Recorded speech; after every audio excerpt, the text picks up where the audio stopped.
تصميم عامر بن سميدة أبو أحمد. يا عروب صرت المجنونة كيف عيش العبودونة باري حالكم نسلها بعيونه يسرق القلب بضبوعه ضامن ما شبع جوعه تشكي الناس من روعه باري حالكم نسلها بعيونه تطعك تصميم عامر بن سميدة أبو أحمد.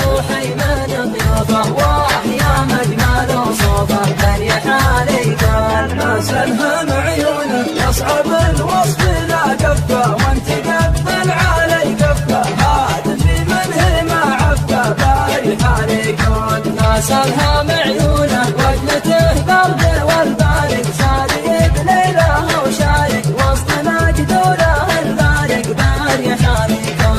نسلها بعيونه تخلع عينيه والحنه حن قلبي لها حنه روي والعود يشحنه باري حالكم نسلها بعيونه طالع الطول يا طوله نافسه طوله مجدوله فاتنا درب في قوله باري حالكم نسلها بعيونه مرت الواشي يا حنه جعل